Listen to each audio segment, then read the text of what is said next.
السلام علیکم ورحمۃ اللہ وبرکاتہ۔ الحمد للہ رب العالمین والصلاة والسلام الأتمان الأكملان على محمد خاتم النبیین وعلى آلہ وصحبہ الغر الميامین ومن تبعهم وتابعیہم بإحسان إلى یوم الدین، اما بعد۔ رب اشرح لی صدری ویسر لی امری واحلل عقدۃ من لسانی یفقہوا قولی۔ رب زدنی علما، سبحانک لا علم لنا الا ما علمتنا انک انت العلیم الحکیم۔ قصار صور کے درس میں آپ سبھی کا خیر مقدم ہے۔ تمام مشاہدین و ناظرین کا خیر مقدم اور خوش آمدید۔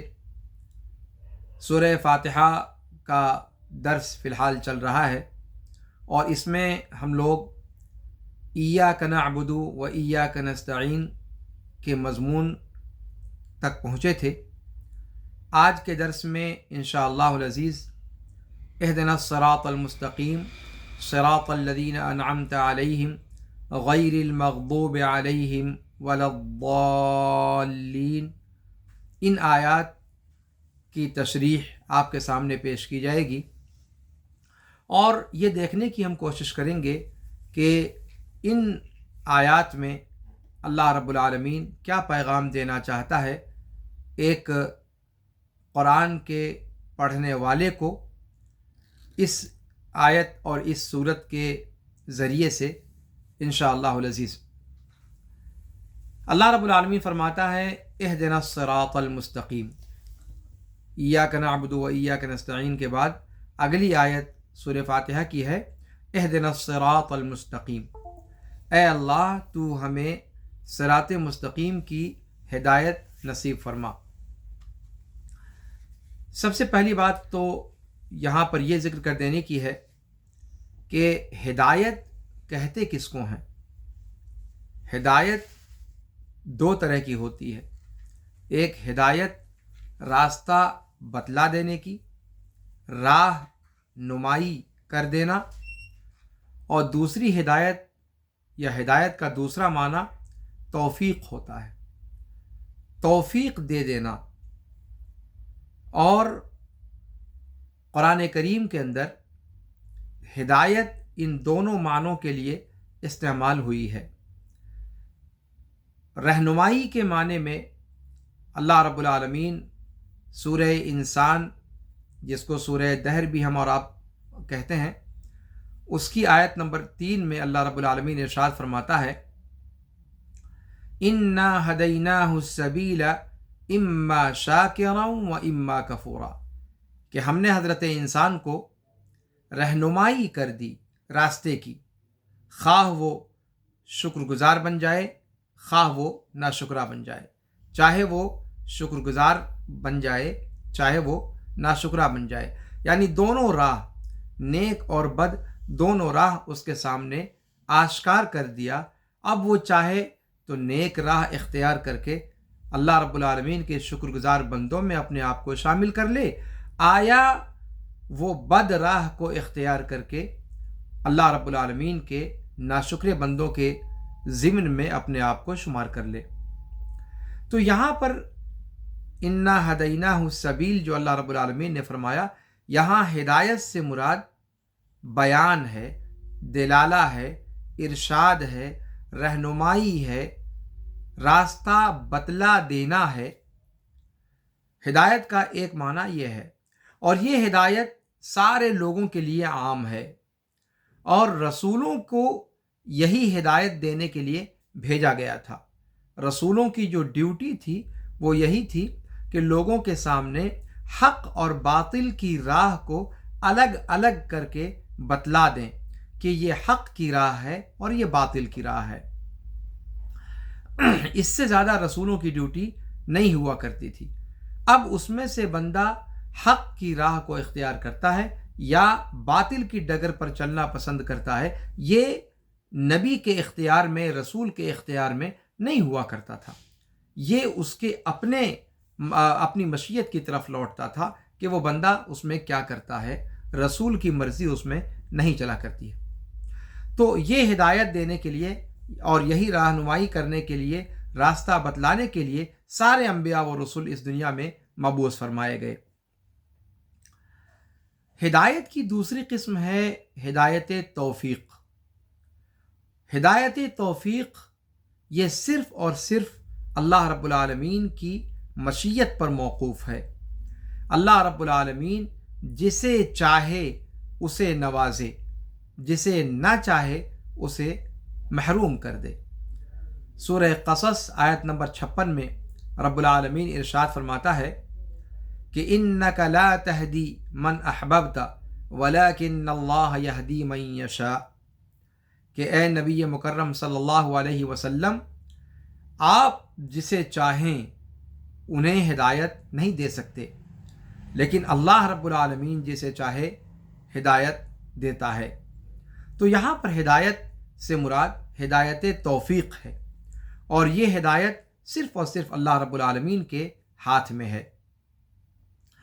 تو جب ہم سورہ فاتحہ کے اندر اللہ رب العالمین سے ہدایت مانگتے ہیں، اہدنا الصراط المستقیم، تو اس میں کون سی ہدایت مراد ہوتی ہے؟ جب ہم اللہ رب العالمین سے دعا کر رہے ہوتے ہیں کہ اے اللہ تو ہمیں صراط مستقیم کی ہدایت نصیب فرما دے، تو یہاں پر مفسرین ذکر کرتے ہیں کہ ہدایت جو طلب کرتا ہے بندہ، یہ دونوں قسم کی ہدایت ہے۔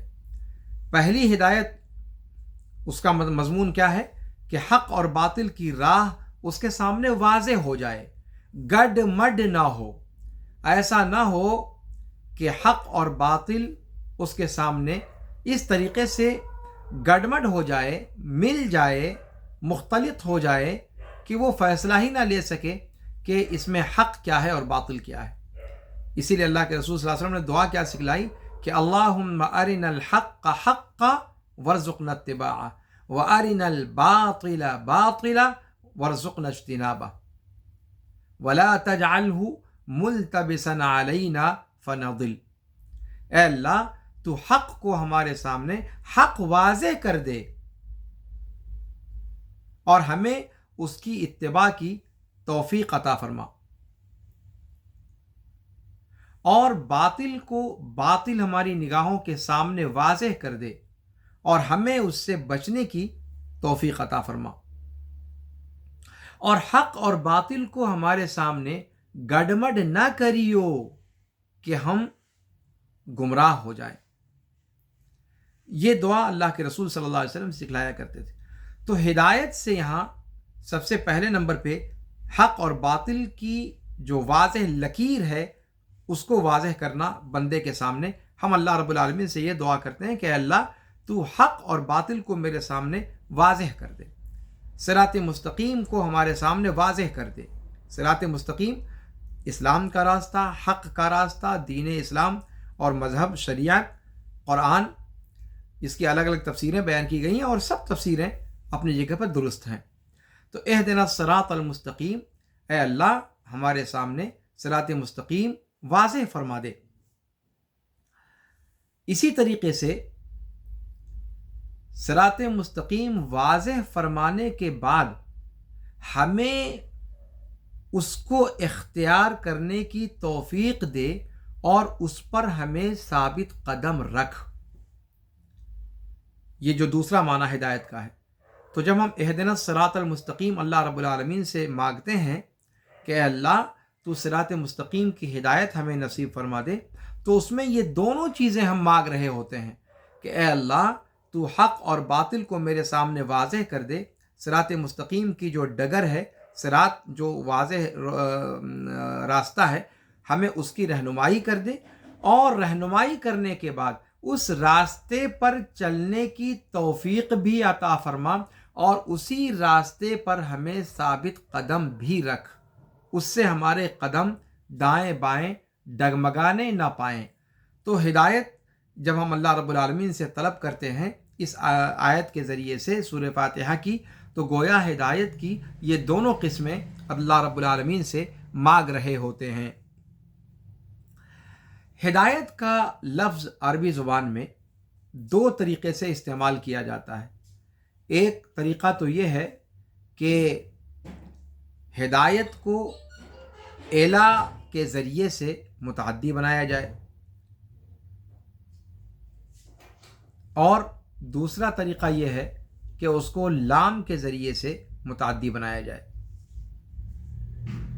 الا کے ذریعے سے جب متعدی ہوتا ہے یہ ہدایت کا لفظ، تو اس کا معنی ہوتا ہے مقصود تک پہنچانا، اور جب لام کے ذریعے سے متعدی بنایا جاتا ہے تو پھر یہ اختصاص اور تعیین کا فائدہ دیتا ہے۔ اور تیسرا استعمال کہ نہ الا کے ذریعے سے اس کو متعدی بنایا جائے، نہ لام کے ذریعے سے متعدی بنایا جائے، بلکہ وہ براہ راست مفعول کو چاہے۔ یہ تیسرا استعمال ہدایت کے فعل کا عربی زبان کے اندر پایا جاتا ہے۔ اور جب وہ براہ راست متعدی ہو بغیر کسی حرف کے، جیسے کہ یہاں پر ہے اہدنا الصراط المستقیم، تو ایسی صورت میں وہ الا اور لام کے ذریعے سے ہدایت کا جو معنی ہوتا ہے ان دونوں معنوں کو بیک وقت شامل ہوگا، ایسی صورتحال میں جب ہدایت کا لفظ براہ راست متعدی ہو، جیسا کہ مفسرین نے ذکر کیا ہے اور اس کو تفصیل کے ساتھ بیان کیا ہے۔ اسی طریقے سے جب ہم یہ کہتے ہیں کہ دونوں معنی کو یہ شامل ہے، تو اس کا معنی کیا ہوا کہ اے اللہ تو ہمیں صراط مستقیم کی رہنمائی فرما دے، صراط مستقیم تک پہنچا دے، اور پہنچانے کے بعد ہمیں چھوڑ نہ، بلکہ اس راستے پر جب ہم پہنچ جائیں تو اس راستے پر بھی آگے بڑھاتا جا ثابت قدمی کے ساتھ، پھر اس سے ہمارے قدم لغزش نہ کھائیں، دائیں بائیں کو نہ جائیں، اسی پر اپنے مرنے تک ہم کو ثابت قدم رکھ۔ یہ معنی اس کا ہوتا ہے، یعنی دین اسلام کی ہدایت نصیب فرمانے کے بعد پھر دین اسلام سے ہمارے قدموں کو تو دائیں بائیں بھٹکنے سے روک دے، دیگر مذاہب کی طرف ہمارے قدم نہ لڑکھڑا جائیں۔ اور صراط پر ہدایت، یہ اس سے مراد شریعت کے احکام پر عمل ہے، یعنی اس پر ہمیں صراط مستقیم پر ثابت قدم رکھ، یعنی صراط مستقیم کے جو تقاضے ہیں۔ صراط مستقیم ہے کیا؟ صراط مستقیم شریعت مطہرہ ہے، قرآن ہے، اللہ کے اوامر اور نواہی ہیں۔ تو صراط مستقیم پر ثابت قدم رکھ، یعنی اس صراط مستقیم کے لیے جو اوامر، جو نواہی، جو شریعت ہے، اس شریعت پر عمل کرنے والا بنا کر کے ہمیں اس پر قائم و دائم رکھ۔ تو اس سے پتہ چلا کہ صراط مستقیم کی ہدایت کس کے بارے میں کہی جائے گی کہ اس کو ہدایت ملی ہے؟ جو صراط مستقیم پر شریعت کے اوامر کے مطابق گامزن رہتا ہے۔ اور اسی لیے امام ابن القیم رحمہ اللہ نے ایک بڑی قیمتی بات یہاں پر ذکر کی ہے کہ صراط مستقیم اللہ رب العالمین نے شریعت کے لیے یا قرآن کے لیے یا دین کے لیے یا اسلام کے لیے سورہ فاتحہ میں لفظ استعمال کیا ہے الصراط المستقیم۔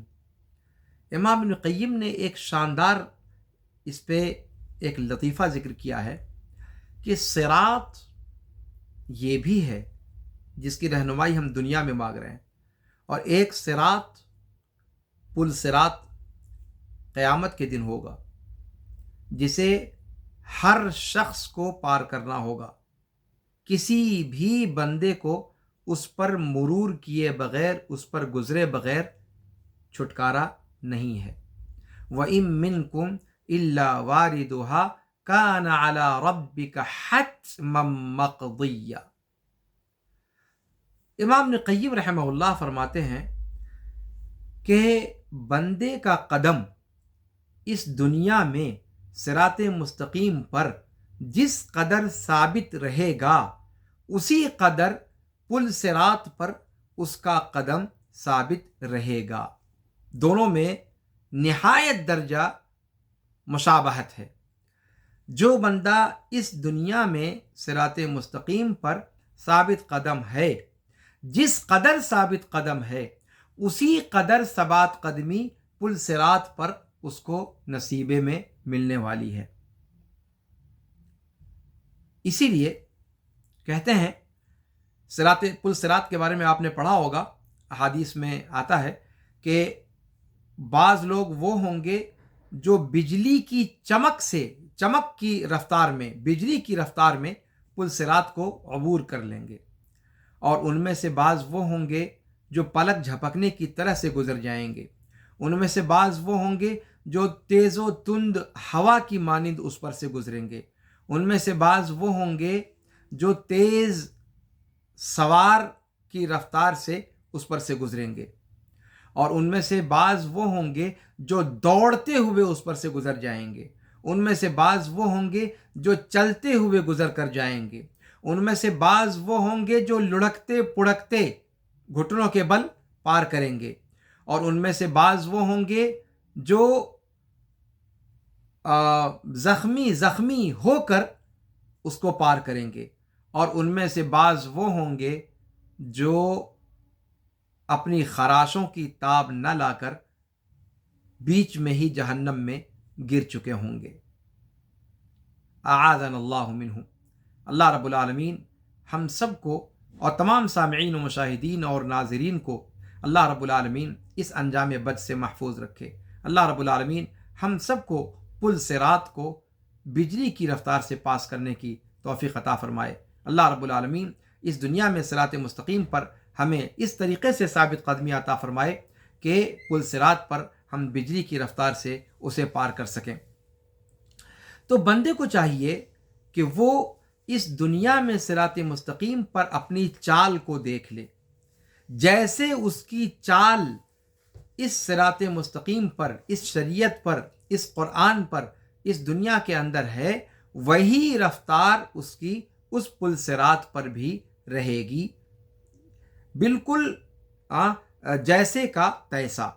جیسا یہاں آپ کا شریعت کے مطابق عمل ہوگا، اسی کے مطابق صراط مستقیم پر آپ گامزن رہیں گے، اسی کے اعتبار سے بعین ہی اسی رفتار سے انسان پل صراط کو پار کرے گا۔ اللہ رب العالمین فرماتا ہے کہ هل تجزون الا ما کنتم تعملون، تم نہیں بدلا دیے جاؤ گے مگر اسی چیز کا جسے تم کرتے ہو۔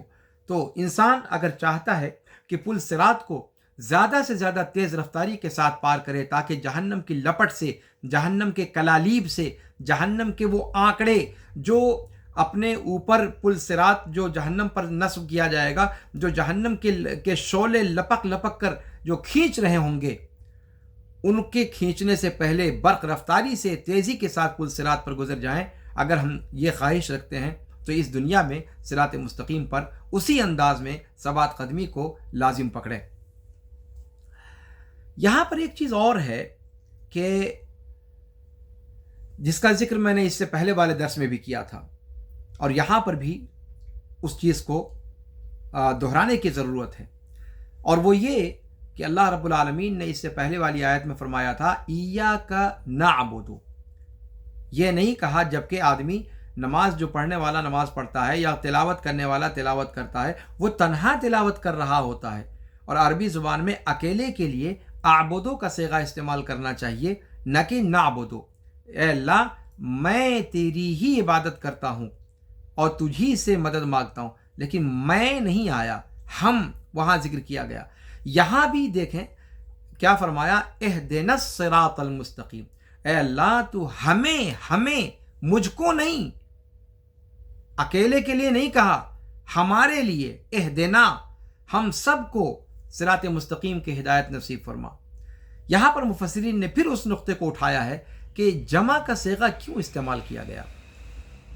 یہاں پر ایک جواب تو وہی دیا گیا کہ عبادت سب سے اپنی حسین ترین شکل اس کی یہ ہے کہ مومنین کی جماعت میں اس کو ادا کیا جائے، عبادت تنہا نہ ادا کی جائے۔ شریعت کا مقصود یہ ہے کہ یہ عبادتیں اجتماعی شکل میں ادا ہوں، اور اسی لیے جمع کا صیغہ استعمال کیا گیا ہے، اور اس چیز کا شعور پیدا کرنے کی کوشش کی گئی ہے کہ اگر انسان اکیلے بھی عبادت کر رہا ہو تب بھی یہ اس کے شعور میں بات رہے کہ یہ جو معاملہ ہے یہ اجتماعی ہے، انفرادی نہیں ہے، تاکہ صرف اپنی فکر اس کو نہ رہے بلکہ اس کے ذہن میں اجتماعیت کا تصور اکیلے کے اندر بھی باقی رہے۔ اسی طریقے سے دوسری چیز جو اس جمع کے صیغے سے سمجھ میں آتی ہے وہ یہ کہ اللہ رب العالمین یہ سبق دینا چاہتا ہے کہ اے مسلمانوں، جب تم دعا کرو تو دعا سب کے لیے کرو، صرف اپنے لیے دعا نہ کرو۔ جب بھی تمہارے ہاتھ اٹھیں دعا کے لیے تو جو اپنے لیے پسند کرو وہ اپنے بھائی کے لیے پسند کرو۔ تنہا اپنا جو ہے خود غرضی والا معاملہ نہ رکھو، جو اپنے لیے مانگو اوروں کے لیے بھی مانگو، دوسروں کے لیے بھی دعا کرو، دوسروں کو بھی، اپنے دیگر مسلمان بھائیوں کو بھی اپنی دعا میں یاد رکھو جب بھی اپنے لیے دعا کرو۔ تو یہ گویا پیغام اس جمع کے صیغے سے اس آیت میں دینے کی کوشش کی گئی ہے۔ ایک چیز اور ہے کہ یہ آیت کریمہ اہدنا الصراط المستقیم یہ قرآن کریم کی سب سے پہلی دعا ہے۔ اس چیز کو ذہن میں رکھیں آپ، سورہ فاتحہ کے اندر یہ سب سے پہلی دعا ہے جو بندہ اپنے رب سے کرتا ہے۔ قرآن میں سب سے پہلی تعلیم جو دعا کی دی گئی ہے وہ اہدنا الصراط المستقیم میں دی گئی ہے، یعنی سب سے پہلا جو دستے سوال دراز کرتا ہے بندہ وہ اہدنا الصراط المستقیم کے ذریعے سے۔ کیوں آخر؟ کیا ایک انسان کے لیے اس سے زیادہ اہم اور اس سے زیادہ عظمت اور اس سے زیادہ ضروری کوئی اور دعا نہیں تھی؟ قرآن نے اس دعا کو نقطہ آغاز کیوں بنایا؟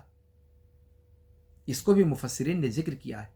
کہتے ہیں کہ یہ دعا جو سورہ فاتحہ کے اندر ذکر کی گئی ہے، یہ دعا بندے کے لیے سب سے زیادہ نفع بخش ہے، جو اس کے لیے دنیا اور آخرت دونوں کی بھلائیوں کو جمع کرتی ہے، اور اسی لیے سب سے پہلی دعا بندے کی طرف سے اپنے رب کے سامنے ہاتھ پھیلانے کے بعد یا نماز میں یا تلاوت کے وقت جو سب سے پہلی دعا، جو سب سے پہلا مطالبہ، جو سب سے پہلی مانگ اللہ رب العالمین سے رکھی گئی ہے وہ اس دعا کی شکل میں رکھی گئی ہے کہ اے بار الہ صراط مستقیم کی ہدایت نصیب فرما دے۔ سب سے عظیم دعا اگر بندے کو یہ مل گئی تو سمجھیے کہ دنیا اور آخرت کی بھلائیوں سے اس کا دامن بھر گیا۔ اب آئیے ایک چیز یہ دیکھ لیتے ہیں کہ یہاں پر جو دعا سورہ فاتحہ کے اندر استعمال کی گئی ہے یہ پوری کی پوری سورت دعا ہے۔ اسی لیے آپ کو شروع میں بتایا گیا تھا کہ سورہ فاتحہ کا ایک نام سورہ صلاۃ بھی ہے، اور صلاۃ لغوی معنی میں عربی زبان میں اس کا معنی تو نماز کا لیا جاتا ہے عام طور پر، لیکن صلاۃ یہ دعا کو کہا جاتا ہے۔ یہ پوری کی پوری سورت دعا ہے، اور اس کے اندر شروع سے لے کر کے آخر تک اگر آپ دیکھیں تو صرف دعا ہی دعا ہے۔ دعا کی شریعت کے اندر دو قسمیں ہیں۔ ایک دعا کی قسم ہے دعائے عبادت، اور دوسری قسم ہے دعا کی دعائے مسئلہ۔ دعائے عبادت کس کو کہتے ہیں؟ دعائے عبادت کہا جاتا ہے کہ بندہ اللہ رب العالمین کا ذکر کرے، قرآن پڑھے، اللہ رب العالمین کی تعریف کرے، اللہ رب العالمین کا ذکر بجا لائے، یا پھر قیام، رکوع اور سجدے کے ذریعے اپنے باڈی لینگویج سے اللہ رب العالمین کے سامنے سر بسجود ہو، اللہ رب العالمین کے سامنے رکوع میں جائے، اللہ رب العالمین کے لیے قیام کرے۔ تو یہ جو افعال ہم انجام دیتے ہیں صلاۃ کے اندر، اپنی نماز کے اندر، یہ بھی حقیقت میں دعا ہے، اور یہ دعائے عبادت کہی جاتی ہے جو افعال کے ذریعے سے انجام دی جائے، یا اللہ رب العالمین کی ثنا اور تمجید اور اللہ رب العالمین کے ذکر کے ذریعے سے انجام دی جائے۔ اس میں بندہ لفظوں میں کچھ نہیں مانگتا، لفظوں میں کچھ نہیں مانگتا، لیکن یہ ہے دعا۔ کیسے؟ جیسے مثال کے طور پر، مثال سے بات زیادہ واضح سمجھ میں آتی ہے، ہم اور آپ کہیں سے گزر رہے ہوں گاڑی سے، سگنل پر گاڑی رکی، اور آپ دیکھتے ہوں گے عام طور پر سگنلوں پر جیسے ہی آپ کی گاڑی رکتی ہے، دائیں سے 2-4 بچے آ جاتے ہیں، بائیں سے 2-4 بچے آ جاتے ہیں، اور وہ صرف آ کر آپ کے سامنے اپنی مسکین شکل بنا کر کھڑے ہو جاتے ہیں، آپ سے کہتے کچھ نہیں ہیں، وہ صرف آپ کے سامنے آ کر کھڑے ہو جاتے ہیں۔ یہ بتلائیے کہ اس وقت آپ کے اوپر کیا کیفیت طاری ہوتی ہے؟ کیا آپ اس بات کا انتظار کرتے ہیں کہ وہ آپ سے اپنی ضرورت کو پیش کرے، اپنا وہاں آنے کا مقصد بیان کرے، یا پھر آپ اس کے سراپا کو دیکھ کر سمجھ جاتے ہیں کہ وہ کس لیے آپ کے پاس آیا ہے؟ عام طور پہ ہوتا یہ ہے کہ ایسے موقعوں پر اگر ہماری جیب کے اندر کچھ پھٹ کر پیسے ہیں تو جیب میں ہاتھ جاتا ہے اور وہ پھٹ کر نکل کر اپنے آپ اس کھڑے ہوئے بچے کے کشکول میں پہنچ جاتا ہے۔ کیا ایسا نہیں ہوتا؟ اب یہاں پر کوئی آپ سے سوال کر سکتا ہے کہ اس بچے نے آپ سے پیسہ تو مانگا نہیں، اس بچے نے آپ سے کھانا تو مانگا نہیں، پھر آپ نے کیسے اس کو دیا؟ آپ سیدھی بات کہیں گے کہ اس کا جو سراپا تھا، اس کا جو انداز تھا، وہ انداز اپنے آپ میں گویا تھا، وہ زبان تو نہیں کھول رہا تھا، لیکن اس کی جو باڈی لینگویج تھی وہ آپ کو بتلا رہی تھی کہ اس کا مقصد کیا ہے۔ بعینہ وللہ المثل الاعلی، وللہ المثل الاعلی، اللہ کے لیے بلند مثالیں ہیں۔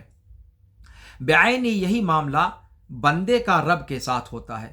بندہ جب رب کے سامنے قیام کر رہا ہوتا ہے، بندہ جب رب کے سامنے رکوع کر رہا ہوتا ہے، جب وہ سجدہ کر رہا ہوتا ہے، اس میں اللہ کی تسبیح بیان کرتا ہے، اللہ کی تحمید بیان کرتا ہے، اللہ کی ثنا بیان کرتا ہے، اللہ کے قرآن کی تلاوت کرتا ہے۔ لیکن ان سب کو اگر آپ دیکھیں تو یہ دعا ہی کی ایک شکل ہے۔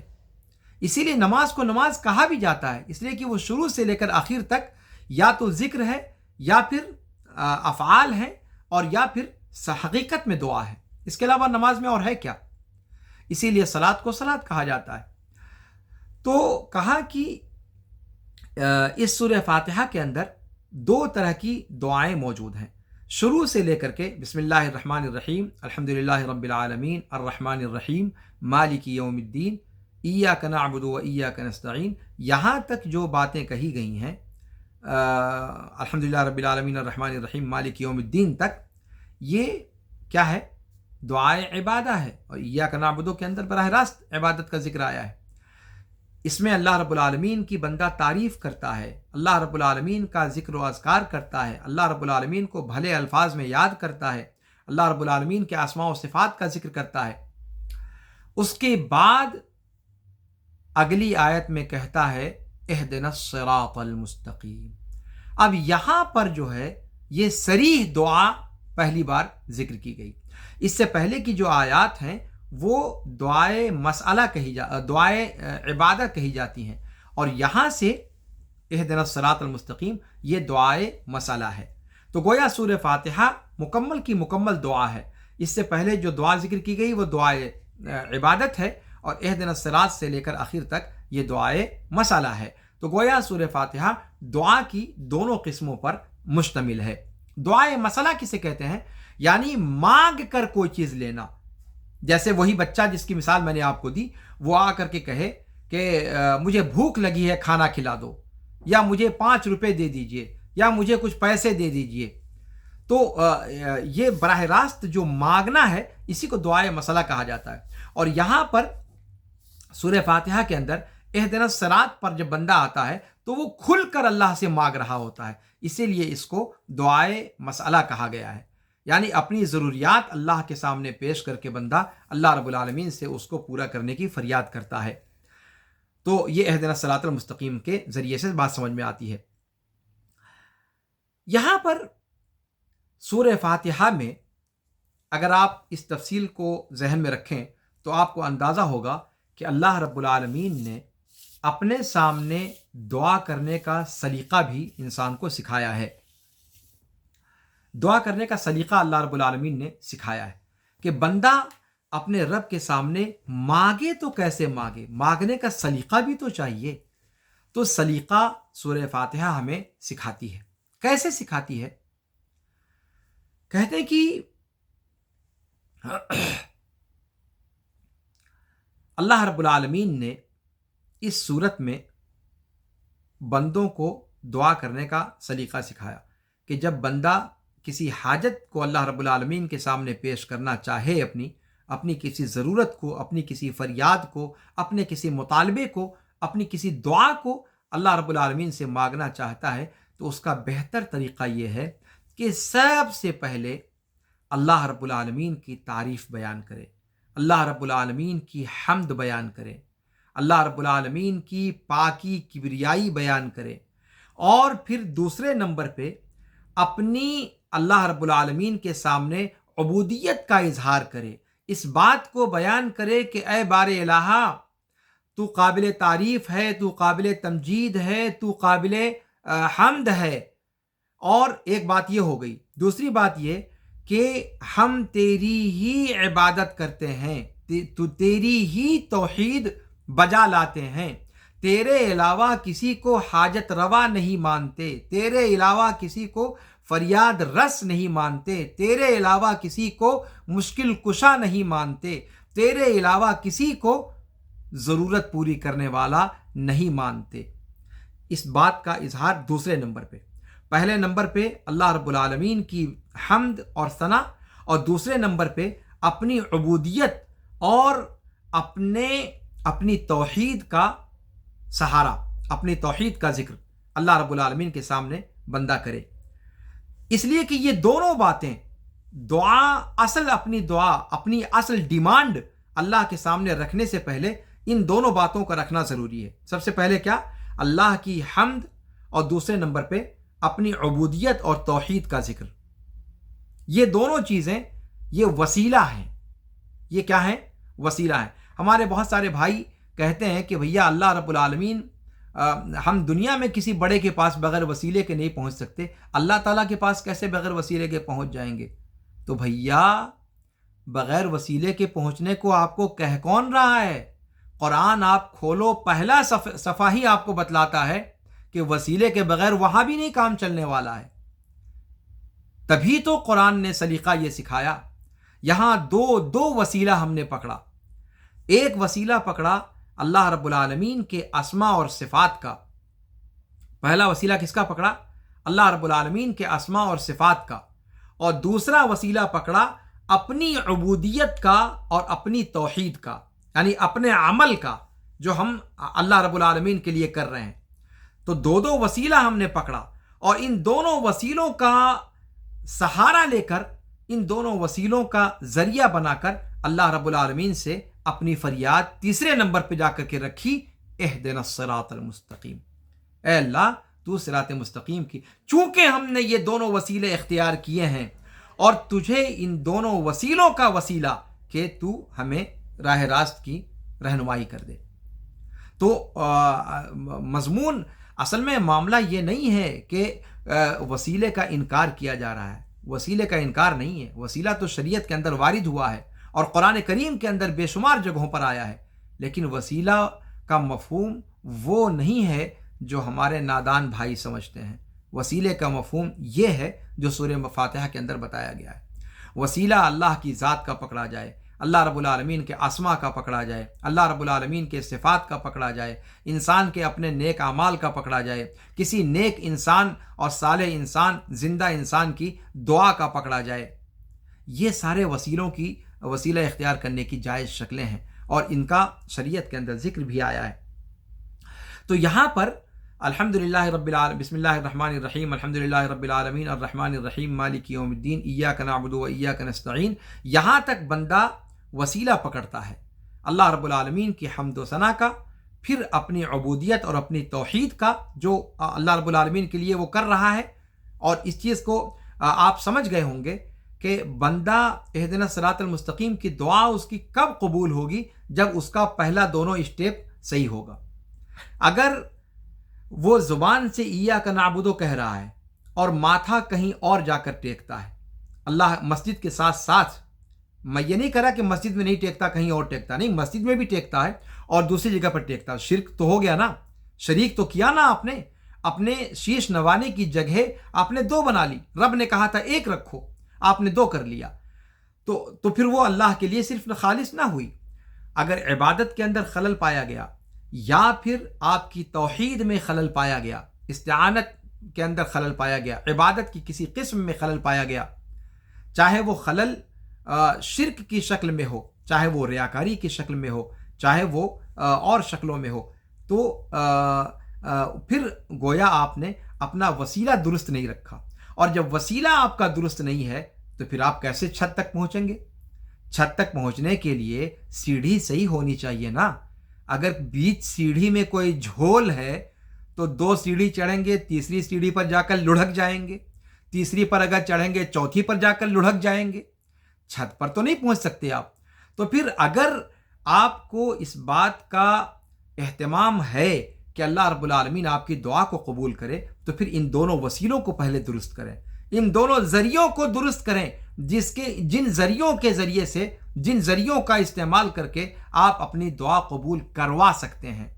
لہٰذا آپ کو سب سے پہلے نمبر پہ اللہ رب العالمین کی حمد و ثنا کرنی چاہیے، دوسرے نمبر پہ اپنی خالص عبودیت اللہ کے لیے ثابت کرنی چاہیے، اس کا اقرار بھی اور عملی طور پر اس کی تنفیذ بھی، اور اللہ کے لیے اپنی توحید کو، اللہ کی توحید کو بجا لانے کا اقرار کریں آپ، اور پھر اس کے بعد اپنی فریاد اللہ کے سامنے رکھیں، اہدنا الصراط المستقیم، تب جا کر کے اللہ رب العالمین آپ کی دعا کو قبول کرے گا۔ یہ دعا کے آداب میں سے ہے اور یہ عمومی آداب میں سے ہے۔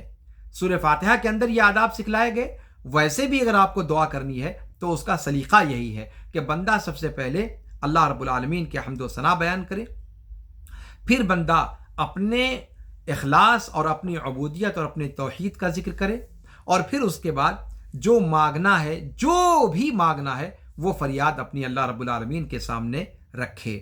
اور یہی طریقہ اللہ کے رسول جناب محمد الرسول اللہ صلی اللہ علیہ وسلم کا بھی تھا۔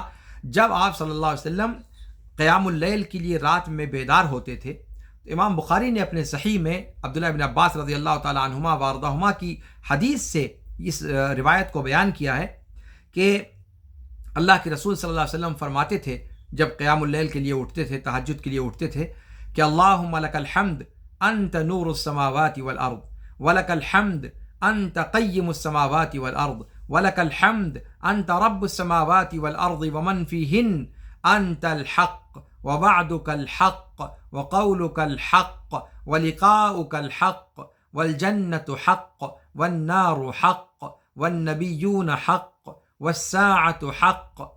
دیکھ رہے ہیں آپ، یہ ساری کی ساری چیزیں اللہ رب العالمین کی تعریف، اللہ رب العالمین کی حمد ثنا، اور ساتھ میں اپنے عقیدے کا اظہار، اپنی عبودیت کا، اپنی توحید کا اظہار۔ اللہم لک اسلمت وبک آمنت وعلیک توکلت والیک انبت وبک خاصمت والیک حاکمت۔ مکمل طور پر اپنی توحید کا اظہار کر دیا، اللہ کی تعریف کی، اس کے بعد اللہ کی ملاقات کا ذکر کیا، جنت اور جہنم کے حق ہونے کا ذکر کیا، نبیوں اور قیامت کے حق ہونے کا ذکر کیا۔ ہم ان ساری باتوں کو مانتے ہیں بار الہ۔ اس کے بعد کہا، اے اللہ، ہم تیرے تابع فرمان ہیں، ہم تجھی پر ایمان لائے، ہم نے تجھی پر توکل کیا، تیری ہی طرف رجوع کیا، تیرے ہی لیے جھگڑا مول لیا، تجھی کو اپنے معاملات کا فیصل بنایا۔ جب اب پوری توحید جب ہو گئی، اس کے بعد اللہ کے رسول صلی اللہ علیہ وسلم کیا کہتے تھے؟ اب یہاں پر تیسرے نمبر پہ دعا کرتے تھے، فاغفر لی ما قدمت وما اخرت۔ چونکہ یہ دونوں وسیلہ میں نے پکڑا ہے اے بار الہ، لہذا ان وسیلوں کا واسطہ ہے تجھ کو کہ تو میری غلطیوں کو معاف فرما دے، ان غلطیوں کو جو میں نے پہلے کیا اور جو میں بعد میں کروں گا، اور جو مجھ سے کھلے میں ہوئی اور جو خفیہ طور پر ہوئی۔ تو میرا بھی معبود ہے، تیرے علاوہ کوئی معبود نہیں ہے۔ تو اللہ کے رسول صلی اللہ علیہ وسلم نے، دیکھیں آپ، اس دعا کے اندر جو آپ صلی اللہ علیہ وسلم عام طور پہ رات کو پڑھا کرتے تھے تہجد کے لیے اٹھنے کے وقت میں، اس میں اللہ رب العالمین سے وسیلہ اختیار کیا، اللہ رب العالمین کی حمد کا، اللہ رب العالمین کی تعریف کا، اور اپنی اللہ رب العالمین کے لیے عبودیت کے بجا لانے کا، اور اس کے بعد پھر اللہ رب العالمین سے اپنا مطالبہ رکھا بخشش کا کہ اللہ لہٰذا چونکہ ان وسیلوں کو میں اختیار کرتا ہوں، لہذا تو میری بخشش فرما دے۔ بعینی دیکھیں وہی چیز جو یہاں سورہ فاتحہ میں ہمیں اللہ رب العالمین تعلیم دے رہا ہے، اللہ کے رسول صلی اللہ علیہ وسلم نے اسی کو پریکٹیکل کر کے دکھلایا۔ لہذا اس سورہ فاتحہ سے ہمیں سبق کیا ملتا ہے کہ اللہ رب العالمین سے دعا کرنے کا یہ سلیقہ جو سورہ فاتحہ سکھاتی ہے اور جو رسول پاک صلی اللہ علیہ وسلم نے پریکٹیکل کر کے دکھایا، وہی طریقہ امتیوں کو بھی اختیار کرنا چاہیے اگر دعا کو صحیح طریقے سے رب العالمین کے سامنے کرنا ہے تو شرعی طریقے پر۔ یہاں پر ایک چیز اور ہے کہ اللہ رب العالمین نے صراط مستقیم کو 2 بار ذکر کیا ہے، اہدنا الصراط المستقیم اور صراط الذین انعمت علیہم۔ عربی زبان میں اس طریقے کو معرفہ بنانے کا طریقہ کہا جاتا ہے۔ الصراط کو ایک مرتبہ الف لام کے ذریعے سے معرفہ بنایا گیا اور ایک مرتبہ موصول کی طرف مضاف کر کے یعنی معرفہ کی طرف مضاف کر کے اس کو معرفہ بنایا گیا۔ صراط کو 2 مرتبہ ذکر کیا گیا ہے، ایک مرتبہ لام تعریف سے اور ایک مرتبہ اضافت کے ذریعے۔ اور اس سے مراد کیا ہے کہ وہ صراط ایک خاص صراط ہے، وہ ایک خاص چیز ہے، پرٹیکولر چیز کے لیے ال لایا جاتا ہے، یعنی وہ ایک جانا پہچانا راستہ ہے، وہ کوئی غیر معروف چیز نہیں ہے، اور وہ کئی ایک چیز نہیں ہے کہ اس میں چھانٹنے میں انسان کو پریشانی ہو، وہ اکلوتی ایک چیز ہے اور وہ معروف ہے اور وہ مخصوص ہے، اس کو پہچان کروانے کی ضرورت نہیں ہے۔ لیکن اس کا مطلب یہ ہوا کہ سیدھا راستہ جو ہے وہ ایک ہے، لیکن جو اہل غضب اور اہل ضلال کا راستہ ہے وہ کئی ایک ہے۔ اسی لیے عبداللہ ابن مسعود رضی اللہ تعالیٰ عنہ وارضاہ سے روایت ہے، وہ کہتے ہیں کہ ایک مرتبہ اللہ کے رسول صلی اللہ علیہ وسلم نے زمین پر لکیر کھینچی، زمین پر ایسے لکیر کھینچی، ایک لکیر کھینچی، اور اس کے بعد فرمایا کہ یہ اللہ کا راستہ ہے۔ کیا فرمایا؟ سیدھی لکیر کھینچی اور کہا کہ یہ اللہ کا راستہ ہے، اور پھر کچھ لکیریں اس لکیر کے دائیں طرف کھینچی اور کچھ لکیریں بائیں طرف کھینچی، اور کہا کہ یہ سبل ہیں، یہ پگڈنڈیاں ہیں، اور ان میں سے ہر پگڈنڈی پر شیطان بیٹھا ہے جو اپنی طرف بلا رہا ہے۔ پھر آپ صلی اللہ علیہ وسلم نے قرآن کریم کی آیت پڑھی، وَأَنَّ هَذَا صِرَاطِي مُسْتَقِيمًا فَاتَّبِعُوهُ وَلَا تَتَّبِعُوا السُّبُلَ وَلَا تَتَّبِعُوا السُّبُلَ فَتَفَرَّقَ بِكُمْ عَنْ سَبِيلِهِ، کہ یہ میرا سیدھا راستہ ہے، یہ میری سیدھی ڈگر ہے، اسی کی پیروی کرو، دائیں بائیں کی جو پگڈنڈیاں ہیں ان کے پیچھے نہ پڑو کہ تم کو وہ شاہراہ سے گمراہ کر دے، دور کر دے، الگ کر دے۔ تو صراط مستقیم ایک ہی ڈگر ہے، شریعت کا راستہ ایک راستہ ہے، قرآن کا راستہ ایک راستہ ہے، باقی جتنی ہیں وہ پگڈنڈیاں ہیں، اور پگڈنڈیوں کو کہاں جا کر ختم ہوں گی آپ نہیں کہہ سکتے۔ لہذا جو روشن شاہراہ ہے اس شاہراہ پر چلنے کی اور اس شاہراہ پر ہمیں باقی رکھنے کی ہم اللہ رب العالمین سے اہدنا الصراط المستقیم میں دعا کرتے ہیں۔ اور یہ راستہ ہے کون سا، اس کی وضاحت بھی سورہ فاتحہ نے خود کر دی، کہا صراط الذین انعمت علیہم۔ صراط مستقیم کون سا راستہ ہے؟ یہ ان لوگوں کا راستہ ہے جن پر تو نے انعام کیا، تو نے انعام کیا، کس نے؟ اللہ رب العالمین نے۔ اس سے مراد کون ہے؟ قرآن نے خود اس کو سورہ نساء آیت نمبر 69 اور 70 میں بیان کر دیا ہے کہ اس سے مراد ہیں، اللہ رب العالمین فرماتا ہے کہ وَمَن يُطِعِ اللَّهَ وَالرَّسُولَ فَأُولَٰئِكَ مَعَ الَّذِينَ أَنْعَمَ اللَّهُ عَلَيْهِمْ مِنَ النَّبِيِّينَ وَالصِّدِّيقِينَ وَالشُّهَدَاءِ وَالصَّالِحِينَ وحسن اولئک رفیقا ذلک الفضل من اللہ وکفی باللہ علیما، کہ جو اللہ اور اس کے رسول کی اطاعت کرے وہ ان لوگوں کے ساتھ ہوگا جن پر اللہ رب العالمین نے انعام کیا، یعنی نبیوں کے ساتھ۔ نمبر ایک، انعام یافتہ لوگوں کا جب شمار کیا تو سب سے پہلے کس کا شمار کیا؟ نبیوں کا، پھر صدیقین کا، پھر شہداء کا، پھر صالحین کا، اور فرمایا کہ کتنے ہی بہترین لوگ ہیں یہ رفاقت کے اعتبار سے، اور فرمایا کہ یہ اللہ رب العالمین کا فضل ہے اور اللہ رب العالمین کافی ہے عذر علم کے۔ تو صراط الذین انعمت علیہم سے مراد نبیوں صدیقین کا، نبیوں کا راستہ، صدیقین کا راستہ، شہداء اور صالحین کا راستہ ہے۔ اس آیت میں صراط الذین انعمت علیہم میں اللہ رب العالمین نے انعام کی نسبت اپنی طرف کی ہے۔ انعام کی نسبت یعنی اس راستے پر جو سالکین ہیں، اس راستے پر جو چلنے والے ہیں، وہ اپنی بدولت نہیں چل سکتے، یہ اللہ کا انعام ہوتا ہے ان کے اوپر کہ وہ اس ڈگر پر قائم رہتے ہیں، تاکہ کسی انسان کو ذہن میں یہ خناس نہ سوار ہو کہ میں اتنا بڑا عالم زمانہ بن چکا ہوں کہ اب مجھے کسی کے سہارے کی ضرورت نہیں ہے، میں اپنے بلبوتے پر راستہ طے کر سکتا ہوں۔ تو اس آیت میں انعام کی نسبت اللہ کی طرف کی ہے، یعنی اس راستے پر قائم رکھنا یہ اللہ کا انعام ہے اور اللہ رب العالمین کی نعمت ہے، اور بندے کو اللہ رب العالمین سے کبھی مستغنی نہیں ہونا چاہیے۔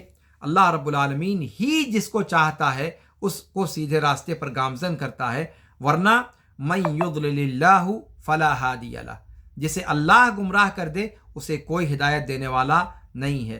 اور انک لا تہدی من احببت، اللہ کے رسول صلی اللہ علیہ وسلم کو یہ مخاطب کر کے کہا گیا جب آپ صلی اللہ علیہ وسلم نے ابو طالب کے بارے میں اپنے پیارے چچا جو آپ صلی اللہ علیہ وسلم کے سب سے عزیز تھے، جنہوں نے اسلام کے لیے قربانیاں دیں، جنہوں نے اسلام کی نشر و اشاعت کے لیے کردار ادا کیا، ہر طرح سے دامے درمے سخنے قدمے انہوں نے اللہ کے رسول صلی اللہ علیہ وسلم کی پشت پناہی کی، لیکن اللہ رب العالمین کو منظور نہیں تھا ہدایت دینا، رسول پاک صلی اللہ علیہ وسلم ہدایت نہیں دے سکے۔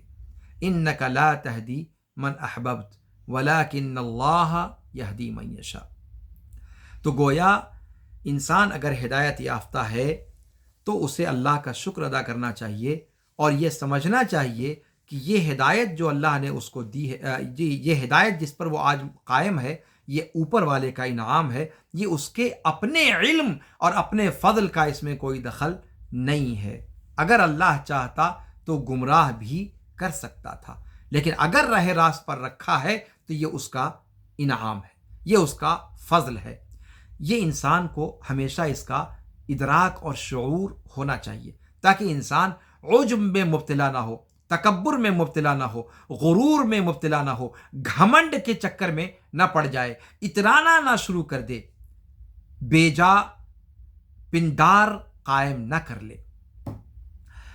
اسی طریقے سے اس آیت سے یہ پتہ چلا کہ ہدایت جو ہے وہ اللہ رب العالمین کی نعمتوں میں سے ایک عظیم نعمت ہے، بلکہ ہدایت یا اللہ کی عظیم ترین نعمت ہے، اس لیے کہ جس کو ہدایت دے دیا گیا وہ گویا ساری عظیم، سب سے عظیم نعمت کو وہ پا گیا، اور جو گم گشتہ راہ ہو گیا وہ باقی نعمتیں پا کر بھی اس نے کچھ نہیں پایا، چاہے وہ دنیا کا ارب پتی کروڑ پتی انسان کیوں نہ ہو۔ اب یہاں سے ایک چیز ہم یہ ذکر کرنا چاہتے ہیں کہ جب ہدایت کی اتنی زیادہ اہمیت ہے تو کیا ہم اور آپ سورہ فاتحہ کے اس مضمون کو سمجھتے بھی ہیں؟ کیا ہمارے ذہن میں اس کا استشعار ہوتا ہے جب ہم سورہ فاتحہ پڑھتے ہیں؟ اور اسی طریقے سے ہدایت اگر اتنی اہم ہے تو پھر اس کو حاصل کرنے کے لیے کیا ہم نے کوئی وسیلہ اختیار کیا کہ ہم ہدایت کی راہ تک پہنچیں؟ طریقے بہت ہیں۔ ایک سورہ فاتحہ، اسی میں آپ اہدنا الصراط المستقیم کی دعا کے ذریعے اللہ سے وہ ہدایت طلب کر سکتے ہیں۔ اس کے علاوہ رسول پاک صلی اللہ علیہ وسلم کی دعائیں ہیں، اللہ کے رسول صلی اللہ علیہ وسلم کی ایک دعا ہے کہ اللہم اہدنا لأحسن الأقوال والأفعال لا يهدي لأحسنها إلا أنت۔ اے اللہ تو ہمیں بہترین اقوال، بہترین افعال کی رہنمائی کر دے۔ بہترین اقوال اور بہترین افعال کی رہنمائی تیرے علاوہ کوئی نہیں کر سکتا۔ ہدایت مانگی گئی اقوال میں، افعال میں۔ اگر انسان کے اقوال اور افعال میں اگر ہدایت آ جائے تو پھر وہ اس کا بیڑا پار نہ ہو جائے۔ اسی طریقے سے اگر ہم ہدایت طلب کرنا چاہتے ہیں تو ہمیں چاہیے کہ اپنی نیت کو خالص کر لیں۔ اللہ رب العالمین سے ہدایت طلب کرنے کے وقت میں ہماری نیت خالص ہو، ہماری نیت واقعتاً نیک ہو۔ ہم کسی رائے، کسی کے مسلک، کسی کے قول کو راجح کرنے کے چکر میں دلیل کو چھوڑ دیں، اس طریقے کا تعصب ہمارے اندر نہ ہو۔ ہر طرح کے تعصب سے، ہر طرح کی گندگی سے، ہر طرح کی آلائشوں سے ہمارا قلب پاک ہو۔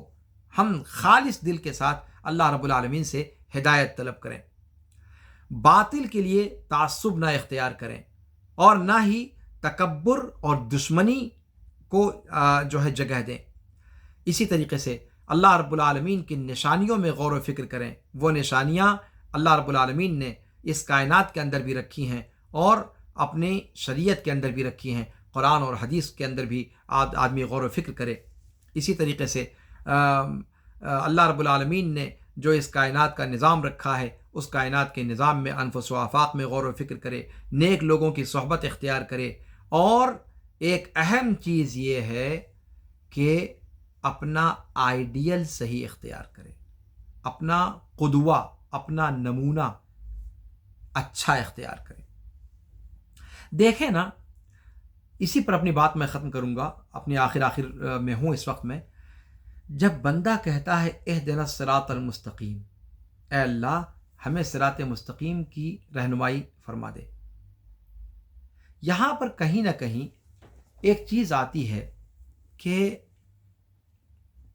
صراط مستقیم پر بندہ چل کیسے سکتا ہے؟ اس لیے کہ انسان کسی کی اقتداء کرتا ہے، کسی کی اتباع کرتا ہے، کسی کے نقش قدم پر چلتا ہے۔ اسی لیے اور یہ سائیکالوجی کے اعتبار سے بھی آپ دیکھیں کہ آئیڈیل کا ہونا بہت ضروری ہے۔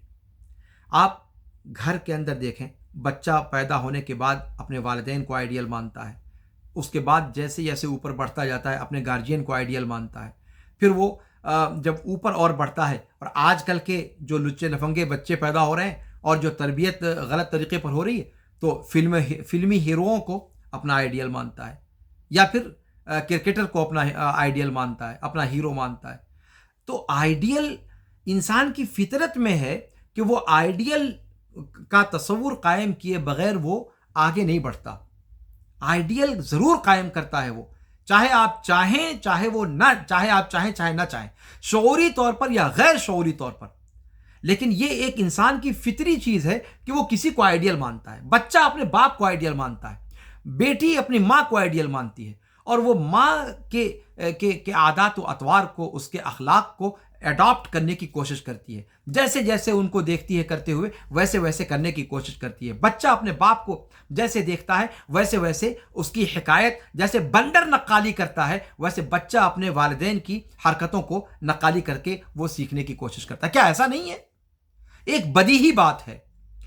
تو اللہ رب العالمین نے جب بندوں کو یہ تعلیم دی کہ وہ صراط مستقیم کی ہدایت طلب کریں، تو یہاں بھی یہ سوال پیدا ہوا کہ بھیا اس کا صراط مستقیم تو نے کہہ دیا وہ تو ٹھیک ہے، لیکن آئیڈیل کیا ہے؟ صراط الذین انعمت علیہم اسی کا جواب ہے کہ اللہ رب العالمین نے بندوں کو صرف آرڈر مار کر چھوڑ نہیں دیا، بلکہ آئیڈیل دیا، نمونہ دیا۔ لو تم مانگتے ہو ہیرو، لو یہ ہے تمہارے ہیرو، ان کو اپنی نگاہوں کے سامنے رکھو اور ان کو دیکھ دیکھ کر کے سیکھو اور اپنی زندگی کی گاڑی کو آگے بڑھاؤ۔ کون ہیں وہ لوگ؟ پہلی کیٹیگری نبیین کی، دوسری کیٹیگری صدیقین کی، تیسری کیٹیگری شہداء کی، چوتھی کیٹیگری صالحین کی۔ کہا یہ چار آئیڈیل تمہارے سامنے ہیں، ان میں سے جن کی راہ پر چلنا چاہو یا ان میں سے سب کی راہ کو اختیار کرنے کی کوشش کرو۔ تو اس سے سورہ فاتحہ گویا ایک طرف ہم کو یہ پیغام بھی دیتی ہے کہ ہمیں اگر زندگی میں صحیح ڈگر پہ چلنا ہے تو اپنا آئیڈیل صحیح منتخب کرنا پڑے گا۔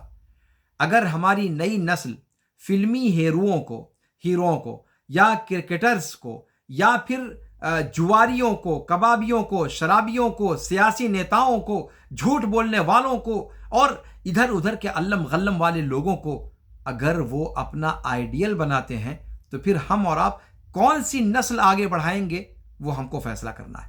سورہ فاتحہ کی اگر بات کریں تو سورہ فاتحہ کہتی ہے کہ ہمیں اپنا آئیڈیل نبیین، صدیقین، شہداء اور صالحین کو بنانا ہے۔ یہ ہے سورہ فاتحہ کا پیغام، اور یہ ہے آئیڈیل کی اہمیت۔ انسان آئیڈیل کے بغیر سدھر نہیں سکتا، سماج آئیڈیل کے بغیر درست راہ پر گامزن نہیں ہو سکتا۔ اسی لیے اللہ کے رسول صلی اللہ علیہ وسلم کو اللہ رب العالمین نے آئیڈیل بنا کر کے بھیجا۔ لقد کان لکم فی رسول اللہ اسوۃ حسنہ، ابراہیم علیہ السلام کے بارے میں یہی بات کہی گئی۔ تو انبیاء کرام اور جو اللہ کے رسول ہوا کرتے تھے یا پھر ان کے بعد کے جو صدیقین، شہداء اور صالحین ہیں، یہ ہمارے لیے آئیڈیل ہیں، یہ ہمارے لیے نمونہ ہیں۔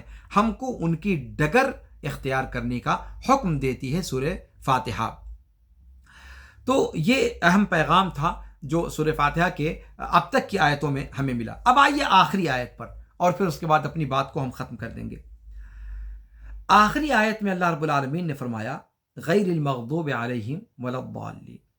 آخری آیت کا آخری ٹکڑا، مغضوب علیہم، مغضوب، اللہ کے رسول صلی اللہ علیہ وسلم نے وضاحت کی کہ مغضوب سے مراد یہود ہیں اور ضالین سے مراد نصارہ ہیں۔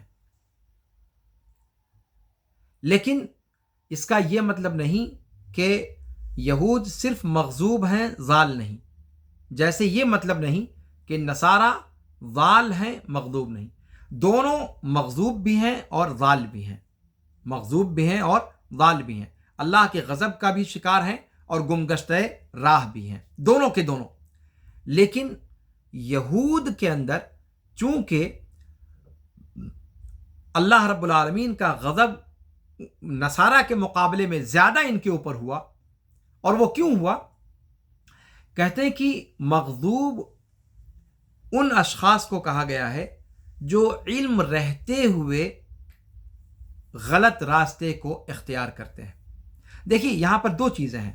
ایک چیز یہ ہے کہ انسان کے پاس جانکاری ہی نہیں ہے، نیت تو بڑی نیک ہے، اچھے اچھے کام کرنے کا جذبہ بہت ہے، پر معلومات نہیں ہے، اسی لیے وہ ہر ایرے غیرے نتھو خیرے کے پیچھے بھاگتا چلا جاتا ہے۔ وہ کہتا ہے بھیا 1000 مرتبہ درود شریف پڑھ لو یہ ہو جائے گا، وہ کہتا ہے کہ 50 مرتبہ سورہ فاتحہ پڑھ لو یہ ہو جائے گا، وہ کہتا ہے بھئی 100 مرتبہ سورہ بقرہ پڑھ لو یہ ہو جائے گا۔ اب وہ بیچارہ لگا ہوا ہے، دن اسی میں، رات اسی میں، مر رہا ہے، کھپ رہا ہے، علم نہیں ہے، کر تو رہا ہے نا، کر رہا ہے پر علم نہیں ہے۔ تو اب یہ بندہ ضال ہوا، یہ کیا ہوا؟ گمراہ ہوا۔ ایک بندہ ہے جانتا ہے کہ یہ سب ڈھکوسلے ہیں، یہ سب دکانداریاں ہیں، یہ سب رانگ نمبرز ہیں، اگر آج کی اصطلاح میں کہا جائے رانگ نمبرز ہیں، اور جانتے بوجھتے ہوئے خود اپنی آنکھوں میں بھی دھول جھونکتا ہے اور سامنے والے کی آنکھوں میں دھول جھونکتا ہے۔ آپ بتائیے کہ پہلے والا بندہ زیادہ مجرم ہوا یا یہ بندہ زیادہ مجرم ہوا؟ یقینی طور پر آپ کہیں گے کہ یہ بندہ زیادہ بڑا مجرم ہوا۔ تو اس لیے اللہ کے غضب کا زیادہ مستحق یہود ہیں، اس لیے کہ یہ علم رکھتے ہوئے گمراہ ہوئے۔ تو اس لیے مغضوب سے مراد یہود پہلے نمبر پہ ہیں، اور ضال سے پہلے نمبر پہ نصارہ مراد ہیں، ورنہ دونوں میں سے ہر ایک مغضوب بھی ہیں اور ضال بھی ہیں۔ تو مغضوب کسے کہتے ہیں؟ یہود اور نصارہ تو ہیں، لیکن یہ صفت انہی کے ساتھ خاص نہیں ہے۔ قیامت تک ہر وہ بندہ جو علم رہتے ہوئے گمراہی کے راستے کو اختیار کرے اس کے اندر مغضوب کی صفت پائی گئی، اور ہر وہ بندہ جو اپنی جہالت کی وجہ سے، کثرت عبادت تو پائی جاتی ہے لیکن جہالت کی وجہ سے گمراہ ہو گیا، اس کے اندر نصارہ کی صفت پائی جاتی ہے۔ قرآن کریم میں آیتوں کے اندر اس چیز کو بیان کیا گیا ہے کہ دونوں کے دونوں اللہ کے غضب اور دونوں کے دونوں اللہ گمراہ تھے، لیکن غضب کی صفت یہود کے اوپر علم رکھتے ہوئے گمراہ ہوئے، اس لیے ان کے اوپر زیادہ فٹ آتی ہے، اور ان کے اوپر علم ہی نہیں تھا، اس لیے جہالت کی وجہ سے وہ گمراہی در گمراہی میں پڑتے چلے گئے، اس لیے گمراہی کا وصف ان کے لیے زیادہ سوٹیبل رہا۔ اب یہاں پر ایک بات یہیں سے بھی سمجھ میں آتی ہے کہ اللہ رب العالمین نے پہلے مغضوب علیہم کو ذکر کیا، اس کے بعد ضالین کو ذکر کیا۔ کیا اس کا الٹا بھی ہو سکتا تھا؟ اللہ رب العالمین نے پہلے ضالین کو کیوں نہیں ذکر کیا پھر مغضوب علیہم کہا جاتا؟ کہتے ہیں کہ نہیں، قرآن کی جو ترتیب ہے وہی ترتیب لاجک اور منطق کے اعتبار سے ہے۔ مغضوب یہ زیادہ سنگین جرم ہے، علم رہتے ہوئے یہ لوگ گمراہ ہوئے، لہذا یہ اللہ رب العالمین کے غیظ و غضب کا شکار ہیں، اور یہ زیادہ ان کی عقوبت شدید ہے، ان کی سزا سخت ہے، اس لیے ان کا پہلے ذکر کیا اور اس کے بعد ضالین کا ذکر کیا، جو علم ہی نہیں رکھتے اور اپنی کم علمی کی وجہ سے، اپنی لا علمی کی وجہ سے، اپنی نادانی اور جہالت کی وجہ سے جو گمگشتہ راہ ہوئے، حالانکہ ان کی نیت خالص ہے، وہ دوسرے نمبر پہ آتے ہیں۔ تو جیسے جن کا جتنا بڑا جرم اس کے اعتبار سے تو یہود کا مغضوب علیہم کا جرم بڑا ہے، اس لیے ان کو پہلے ذکر کیا گیا، اور ضالین کا جرم ان کے مقابلے میں کم تر ہے، اس لیے ان کو دوسرے نمبر پہ ذکر کیا گیا۔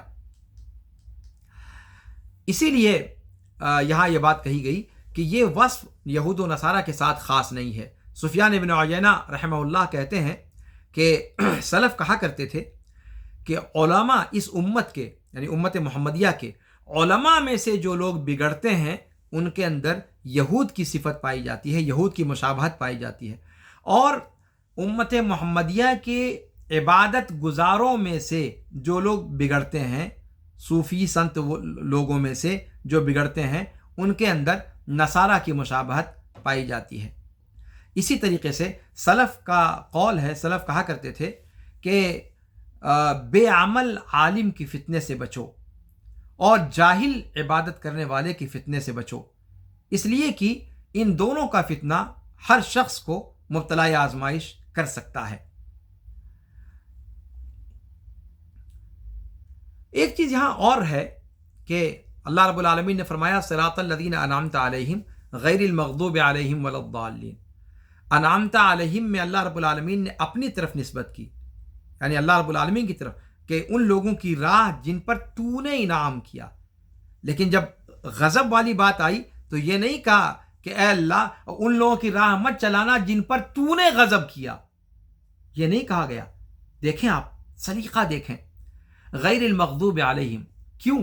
یہاں پر مفسرین کہتے ہیں کہ ایک تو ادب کا سلیقہ یہ نہیں ہے کہ اللہ رب العالمین کی طرف یہ نسبت کی جائے، دوسری بات یہ کہ انعام کرنے والا اللہ اکیلا ہے، سیدھے راستے کی رہنمائی کرنے والا جو انعام اللہ نے کیا ہے اس میں اللہ متفرد ہے، اس میں کسی نبی کا، کسی ولی کا، کسی پیر کا، کسی فقیر کا، کسی مرشد کا، کسی پیر کا کوئی کردار نہیں ہے۔ راہ راست کی رہنمائی کرنے والا تنے تنہا اللہ رب العالمین ہے، هو المتفرد بهذه الصفة، وہ تنے تنہا بندے پر انعام و اکرام کرتا ہے کہ اس کو سیدھے راستے کی ڈگر پر ڈالتا ہے، سیدھے ڈگر پہ ڈالتا ہے، اسی لیے انعمت علیہم کہا ہے۔ لیکن جب بات آئی ان لوگوں کی جن پر اللہ کا غضب نازل ہوا تو کہا کہ وہاں اللہ کی طرف نسبت نازل نہیں کیا، اس لیے کہ غضب میں وہاں اللہ تعالیٰ اکیلے نہیں ہے، وہاں اللہ تعالیٰ اکیلے نہیں ہے، ان پر یعنی اس جو صفت علم رکھتے ہوئے جو گمراہ ہوتے ہیں یہ لوگ صرف اللہ کے غضب کا شکار نہیں ہوتے، یہ اللہ کے غضب کا شکار ہوتے ہیں، فرشتوں کے غضب کا شکار ہوتے ہیں، اللہ کے انبیاء اور اللہ کے رسولوں کے غضب کا شکار ہوتے ہیں، اور مومنین کے غضب کا شکار ہوتے ہیں۔ تو غضب کا تو پٹارا ہی ٹوٹ پڑا نا ان پر، تو پھر کیسے ایک کے لیے کہا جاتا؟ یہ تو ڈھیر سارے غضب اس کے اوپر نازل ہو رہے ہیں، تو اسی لیے غضب کے سیاق میں مغضوب علیہم کہا گیا، غضب کرنے والے کا ذکر نہیں کیا گیا، لیکن انعام میں اللہ تنہا ہے، اس لیے وہاں پر انعمتا کا صیغہ استعمال کیا گیا۔ ایک بات یہ بھی ہے، اور تیسری بات یہ بھی ہے کہ جن پر اللہ رب العالمین کا غضب ہوا ان کی توہین مقصود ہے، ان کی تذلیل اور ان کو رسوا کرنا مقصود ہے، اور ان کی حقارت بیان کرنا مقصود ہے۔ اسی طریقے سے غیر المغضوب علیہم ولا الضالین کے اندر غیر المغضوب علیہم والضالین بھی کہا جا سکتا تھا، لیکن نہیں، ولا الضالین کہا گیا، لا کو مکرر لایا گیا، الگ سے لا کو ذکر کیا گیا تاکہ یہ پیغام دیا جا سکے کہ اے امت مسلمہ کے لوگوں، مغضوب علیہم کا راستہ ایک مستقل راستہ ہے، اور ضالین کا راستہ یہ ایک مستقل ڈگر ہے، اور تم اپنے آپ کو ان لوگوں کی ڈگر سے بھی ایک مستقل طور پر اپنے آپ کو دور رکھو، اور ان لوگوں کی ڈگر سے بھی اپنے آپ کو مستقل طور پر دور رکھو۔ یہ پیغام لا کو ذکر کر کے الگ سے یہ پیغام دینے کی کوشش کی گئی ہے۔ سورہ فاتحہ کی روشنی میں پتہ چلا ہم کو کہ اس کائنات میں تین طرح کے لوگ ہوتے ہیں، تین طرح کے لوگ ہوتے ہیں۔ پہلا شخص وہ ہے جو حق کو جانتا ہے یا پھر حق کو نہیں جانتا۔ کائنات میں انسان تین طرح کے ہو سکتے ہیں، یا تو بندہ حق جانتا ہوگا یا نہیں جانتا ہوگا۔ اگر حق کو جانتا ہے تو پھر وہ حق کے مطابق عمل بھی کر رہا ہوگا، یا حق کے مطابق عمل نہیں کر رہا ہوگا۔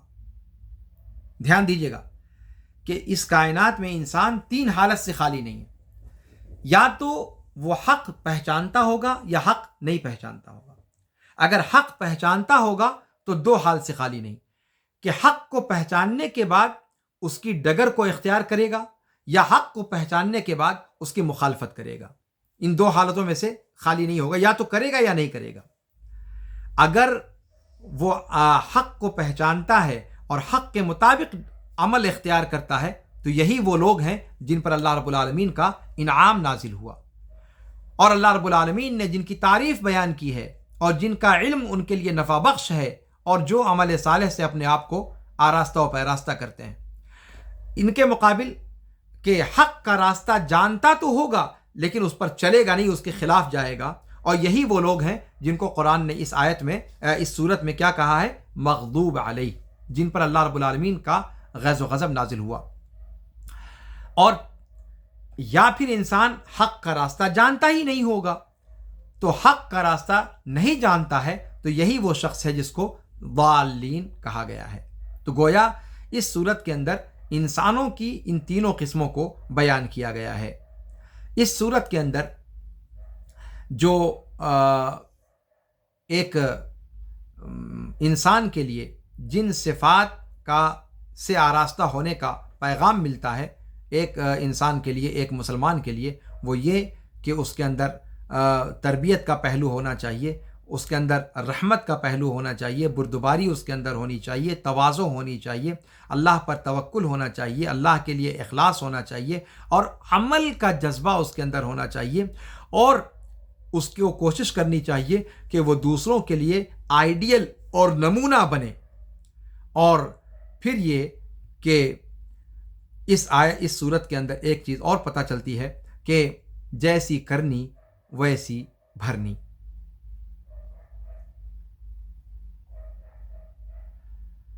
میں سمجھتا ہوں کہ سورہ فاتحہ کے تعلق سے جو ضروری گوشے تھے وہ میں نے آپ کے سامنے رکھنے کی کوشش کی۔ مجھے امید ہے کہ سورہ فاتحہ کے تعلق سے جو درس آپ کے سامنے پیش کیا گیا اس سے کچھ نہ کچھ آپ نے فائدہ اٹھایا ہوگا۔ اللہ رب العالمین سے دعا ہے کہ اللہ رب العالمین سورہ فاتحہ کے مضامین کو ہمارے ذہن و دماغ میں تازہ رکھے، اللہ رب العالمین اس کے مطابق ہمیں اپنی زندگی میں عمل کرنے کی توفیق عطا فرمائے۔ اللہ رب العالمین اس قرآن کو ہمارے دل کا نور بنا دے، اللہ رب العالمین اسے ہمارا قرار و سکون بنا دے، اللہ رب العالمین اس مہینے میں خاص طور پر اس کو ہمارا اوڑھنا بچھونا بنا دے، اسی کے ساتھ ہماری صبح ہو، اسی کے ساتھ ہماری شام ہو۔ اللہ رب العالمین ہماری اس مہینے میں انجام دی جانے والی عبادتوں کو شرف قبولیت بخشے۔ اللہ رب العالمین ہمیں جب تک زندہ رکھے صحیح راستے پر زندہ رکھے، اور جب ہمارا خاتمہ ہو تو اللہ رب العالمین ہمارا حشر نبیین، صدیقین، شہداء و صالحین کے ساتھ فرمائے۔ ھذا وصلی اللہ وسلم علی نبینا محمد وعلی آلہ وصحبہ اجمعین۔ سبحانک اللہم وبحمدک، اشہد ان لا الہ الا انت، استغفرک واتوب الیک۔ والسلام علیکم ورحمۃ اللہ تعالی وبرکاتہ۔